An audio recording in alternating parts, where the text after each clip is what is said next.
I look forward, Mr. President, to talk to you about, obviously, Afghanistan, which is a big issue for us, Pakistanis, because stability in Afghanistan means stability in Pakistan.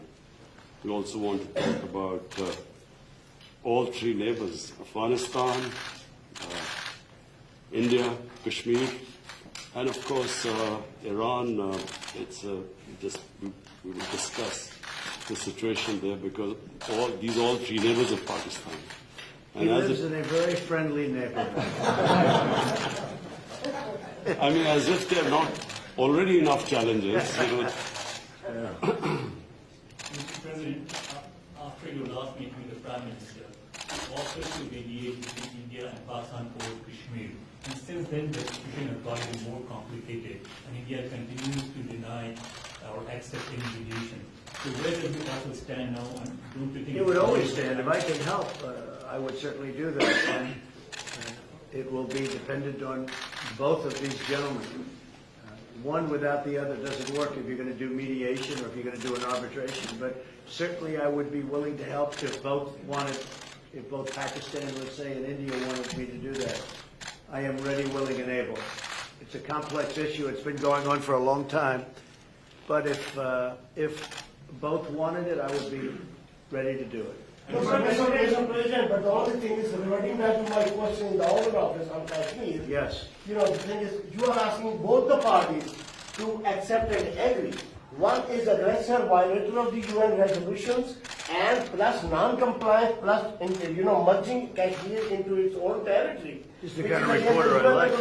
I like this reporter. And how can you? Are you a member of this team or are you? I'm not a member of this team. I'm an independent journalist. You're saying what you think. Let me complete my question, Mr. No, President. but I have to be How requested. can you make an aggressor and an aggressor okay. meet and the violation of the UN resolutions? Very fair question or statement. Let me put that one down as a statement if you don't mind. But you're right. You have to have two parties that want to agree, and when they come, and at some point India may come. I have a very good relationship with Prime Minister Modi. I have a very good relationship with Prime Minister Khan. And if at any time they say, we have some points that we think we can maybe iron out, I think I'd be an extremely good arbitrator. I've done it before, believe it or not, and I've never failed as an arbitrator. I've been asked to arbitrate disputes, pretty big ones from friends, and I've done it in a good, successful fashion. If I can be of help, you know that. If I can be of help, let me know. But you'd have to have the assent also from the other side. Mr. President, Johnson has now called for a new deal, for a new Iran deal. This is the first time he's called for that. I wonder what your reaction to it, and have you discussed that with him? Well, I think that's why he's a winner. That's why he's a man that's going to be successful in the UK, and I think that's great. You're talking about Boris, yes, right? Boris is a man who, number one, he's a friend of mine, and number two, he's very smart, very tough. And he does want a new deal because the other deal was ready to expire. It was a very short number of years left. All that money paid and wasted. You didn't have the right to inspect the appropriate sites. You were looking at sites that would never be used to create nuclear. The sites that they would use, we weren't allowed to inspect. What kind of a deal is that? And ballistic missiles. They're allowed to test ballistic missiles and other things. But one of the biggest things is the fact that the agreement is going to expire in a very short number of years. And what kind of a deal is that? We're dealing with countries. You have to go long term. So I respect Boris a lot, and I am not at all surprised that he was the first one to come out and say that. Mr. President, this is the first time. Mr. President, this is the first time. This is the first time. This is the first time. So this is Jazeb Ali from Airline Industry, Pakistan. So this is the first time we get honest leadership like you in America. And in past, I agree with that. This is the first time you've had so in past, You've had a lot of dishonesty, and they've treated Pakistan very badly. So in past, people in my position have treated Pakistan very badly. So in past, I think that I wouldn't say Pakistan has treated us too well either, but maybe there was a reason. And in fact, I think there was a reason for it. So in past, you have said that you don't trust Pakistan. So then we have honest leadership. I trust Pakistan, but people before me didn't. But they didn't know what they were doing. So it's just one of those little problems in life. You know what I do? I trust this gentleman right here. And I do trust Pakistan. I know I have a lot of Pakistani friends living in New York. They're smart. Great negotiators, by the way, in case you had any questions. They're among the toughest negotiators in the world. So you are bringing people. And you know what? It's all going to work out. But if I can help, I'd like to help. But I don't think you've ever had a president that felt the way I do in a positive way about Pakistan. I don't think you have. I've looked back and I've seen where it was. But I also have a very good relationship with India. I have a good relationship with both. So that if they decide to use that feeling among both, I think we can help out.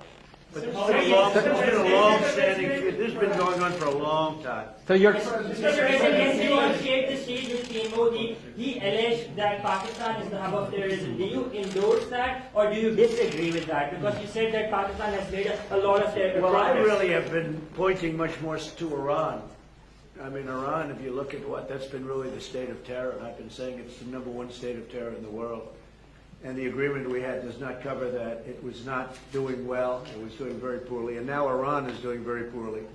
Iran is a different place than when I took over. When I took over the United States, when I became president, Iran was a real threat to the entire Middle East and maybe beyond.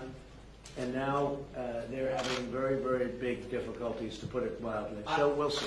Are you happy with the progress that Pakistan has made countering terrorism, particularly eliminating terrorism? I've heard they've made great progress, and under this leader, he's a great leader. I think he wants to make great progress because there's no solution the other way. The other way is only going to lead to death and chaos and poverty.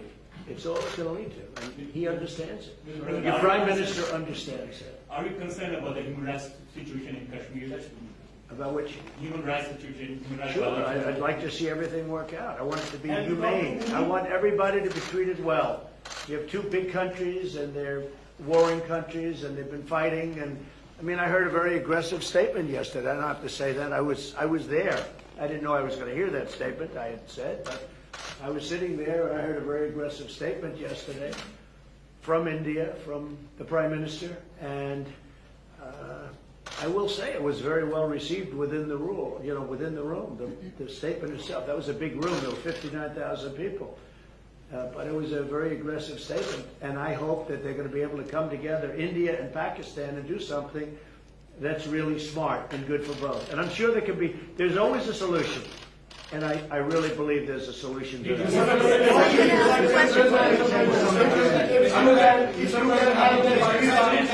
You might find a Nobel Prize.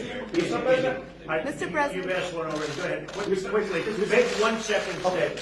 Now, if Go ahead, make a you statement. can solve this outstanding issue of Kashmir, very likely and definitely you will be deserving a Nobel Prize on that. I think Peace I'll get a Nobel Prize for How about that. that? Mr. I think I'm President. going to get a Nobel Prize for a lot of things if they gave it out fairly, which they don't. Mr. President. They gave one to Obama immediately upon his ascent to the presidency, and he had no idea why he got it. And you know what? That was the only thing I agreed with him on. Mr. President. Mr. President.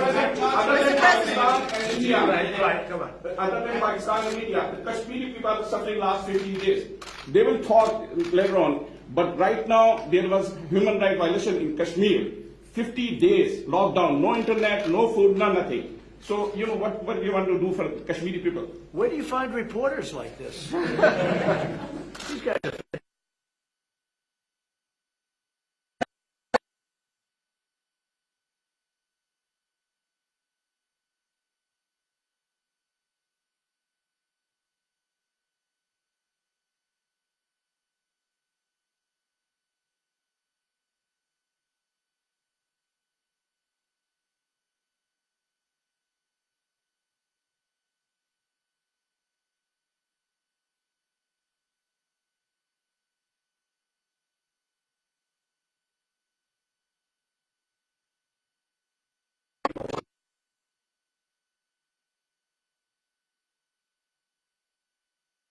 with a little strength. They thought they went in with weakness, and I canceled everything. We have hit them harder in the last 2 weeks than we've ever hit them before. When do you think Mr. talks could resume again, sir? We'll see what happens, but I will say that the Prime Minister has been very helpful, and he wants to do something. He wants to see something happen, so that's fine. Mr. President, last time. Friends of Pakistan, Mr. Prime Minister, would you like to raise the issue of curfew, lockdown, and capacities in Kashmir before President of America? You know, Mr. President, I was going to raise it in private, but it needs to be said that for 50 days, 8 million people are under siege by 900,000 troops. And it's a humanitarian issue, and so I was going to say that were you supposed to meet Narendra Modi now, I would have asked you to at least lift the siege. I mean, it's a huge humanitarian crisis taking place. Okay, so we're going to be talking about that We'll in a little discuss while. that. Mr. Prime Minister, what are your expectations from American President about the Kashmir issue? My expectations, President Trump heads the most powerful country in the world, and the most powerful country in the world has a responsibility.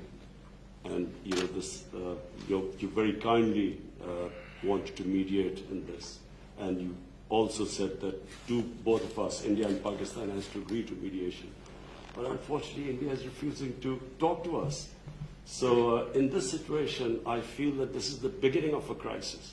I honestly feel that this crisis is going to get much bigger, what is happening in Kashmir. So we would like to talk about that later. But just the fact that the position of the United States, it's the most powerful country. It can affect the United Nations Security Council. It has a voice. So we look to the U.S. to put out flames in the world. Are you I will say this, look, out of my respect for your Prime Minister, I will say that many countries wanted to meet with me and us, the United States, during this very short 3-day period, and we were unable to meet with many of them. One of the countries I wanted to meet with was Pakistan and your Prime Minister, and it's an honor to be here with you. And I think you should let us start talking now, because but I do appreciate there's a tremendous spirit from your press. I don't see that with us. They want to always tear our country down, and with your press, it's really, they would like to see something positive for your country. And I will tell you this, you have a great leader. Yeah. And he's a good man, he's a nice man, happens to be a great athlete, not that that matters, but it's always nice. You are a great leader too, sir. We love you. Thank you very much. You take care of yourselves. Thank you very much. Thank you, sir. Thank you. Everybody. Thank you very much. Thank you.